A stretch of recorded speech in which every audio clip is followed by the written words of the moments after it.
Shalom Obracha mes amis, aujourd'hui nous devons un petit peu de penser au Shalom Bayit, puisque nous sommes dans la semaine de la Tiferet de la splendeur et nous sommes le jour où la paix doit résider dans les couples, puisque comme vous le savez, la raison pour laquelle 24 000 élèves ont été décimés, c'est la raison parce qu'il n'y avait pas de paix entre eux. Alors s'il n'y a pas la paix entre les élèves, il n'y a pas aussi, il faut travailler aussi sur la paix qu'il y a dans le couple. Maintenant, la question qui se pose, c'est de quel amour doit-on aimer sa femme? Un cours qui n'a pas été fait, vous n'avez pas entendu ça, j'ai découvert ça chez le Rav Schwartz. Et lorsqu'on a préparé un cours hier pour plus loin. Et je voudrais vous en faire parvenir de ce chidouche extraordinaire qu'il dit. Il dit quelque chose de très très beau. Il dit, il y a dans le monde trois sortes d'amour.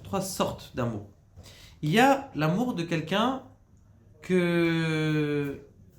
nous ressemble. Il y a l'amour de quelque chose ou de quelqu'un qui nous ressemble pas. Je vais vous expliquer qu'est-ce que ça veut dire. Et il y a un autre amour que je parlerai juste après plus tard. Ces deux amours, c'est quoi? J'ai un ami, on est né dans la même ville, on soutient les deux le club Paris Saint-Germain, on est content, on est comme je me ressens avec lui, comme on aime le foot, on a un lien de parenté, comme je lui ressemble, alors c'est bon, on est copains. Ok, n'importe où dans le monde où est-ce qu'il y a quelqu'un qui aime l'OM, alors ça y est, on est copains.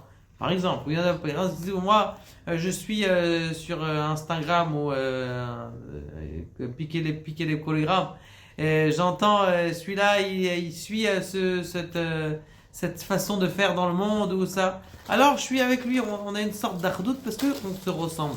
Ça, c'est le premier amour. Donc, toute cette chose, elle est dépendante de quoi? Elle est dépendante de quoi? De la connexion qu'on a à travers le football, de la connexion qu'on a envers le régime, de la connexion qu'on a envers, ah oui, moi je suis ce rave ou tel rave. D'accord? Donc, on a le même centre d'intérêt. Il y a autre chose qui vous intéresse aussi, c'est les choses qui sont bizarres et que j'aime bien. Par exemple, c'est intéressant de voir, wow, tu te rends compte, regarde cet oiseau magnifique, il est bizarre, il est complètement... c'est pas quelque chose qu'on a l'habitude de voir. Ou regarde ce qui s'est passé, un accident, mec il a sauté, ou un avion qui a... C'est des choses que j'aime aussi voir, des choses qui sortent de l'ordinaire. Ça, c'est une sorte d'amour de choses qu'on aime et de choses qu'on n'aime pas. Maintenant, c'est ce qui peut se passer malheureusement et c'est ce qui passe dans beaucoup de couples.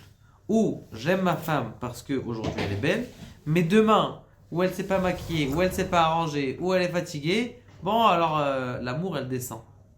D'accord? La même chose pour mes enfants. Aujourd'hui il a bien travaillé à l'école, je l'aime bien. Je ne l'ai pas travaillé à l'école, et oui il était méchant, je l'aime plus. C'est pas ça. Il dit la Torah, Adam Arishon dit dans la Torah. Eretzem Zot aparam. Voilà, Matsati, il a dit comme ça. Il a regardé tous les animaux, il a dit peut-être je peux m'allier avec un de ces animaux. Il a vu ça, comme ça, comme ça. Il a dit Zot aparam, Eretzem me'at samai. Cette fois-ci, c'est l'essence de mon essence. Ça veut dire que quoi? Ça veut dire que on doit aimer notre femme dénuée de tout intérêt. Pas parce qu'elle m'a fait des petits plats, pas parce que il m'apporte de l'argent, pas parce que mon mari il m'amène la parnassa à la maison, pas dans aucun but d'intérêt. Et lorsque dans la Torah on dit il faut construire l'amour dans le couple, de quoi on parle? De cet amour-là qui est dénué de tout sens. La question elle est pourquoi? Je vais vous expliquer. Quelle est la raison pour laquelle Akadosh Baruch Hu, il a créé le monde? Pourquoi il a créé le monde?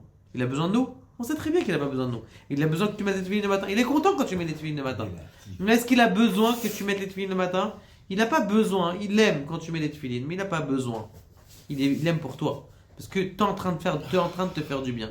Toute la raison pour laquelle Akadosh Baruch Hu, il a créé le monde, c'est pour faire du bien. On est d'accord? On l'a dit 100 fois. Maintenant, pour faire du bien, ça veut dire quoi? Derrière faire du bien, ça veut dire je fais du bien, donc j'aime. Puisque quand je fais du bien, le chesed, il crée l'amour. Donc en vérité, qu'est-ce qu'on veut? Akadosh Baruch Hu, qu'est-ce qu'il veut? Il veut qu'il y ait une fusion entre l'homme et lui, Ve'ahavta et Hashem Elokecha bechol levavecha, v'chol nafshecha v'chol modecha. C'est ce que chaque juif, même qui met les tefilles le matin, il s'en va au travail avec le Kriyat Shema, qu'est-ce qu'il dit? Shema Yisrael Hashem Elokeinu Hashem Echad, ve'ahavta et Hashem Elokecha. Tu aimeras Akadosh Baruch Hu. C'est quoi tu ve'ahavta? Ça veut dire quoi? Aucun rapport avec est-ce que tu es un bon juif? Est-ce que tu n'es pas un bon juif? Ve'ahavta, il y a un amour qui est là, qui doit se mettre. Et donc, comme il y a cet amour-là, Akadosh Baruch Hu a dit, tu t'entraînes avec ta femme. Aucun rapport parce qu'elle t'a fait des petits plats, parce qu'elle te fait, ou parce qu'elle t'arrange, ou parce qu'elle te lave ton linge. Il y a quelque chose que vous devez créer, c'est un amour inconditionnel. Et ça, c'est cet amour que quand tu vas réveiller avec ta femme, tu vas réveiller dans le monde cet amour que Akadosh Baruch Hu, il est censé t'amener. Donc, tu es en train de recréer la face du monde. Donc, c'est pour ça que il est important de savoir que puisque le but du monde, c'est l'amour d'Akadosh Baruch Hu, nous aussi, dans notre couple, on doit créer ça. Et c'est pour ça aussi, comme vous le savez, aujourd'hui, il y a 10 000 ou 12 000 en Israël, je parle, 12 000 divorces par an. 12 000 divorces par an, et au fur et à mesure, ça se rajoute, les jours 13 et 14 000 et 15 000. D'accord? Tous les jours. Pourquoi? Parce que le Yetzer Hara, il dit, c'est pas difficile. Je fais un strike. Je tue un couple, je détruis des enfants, je détruis ça. C'est facile après, c'est pas difficile.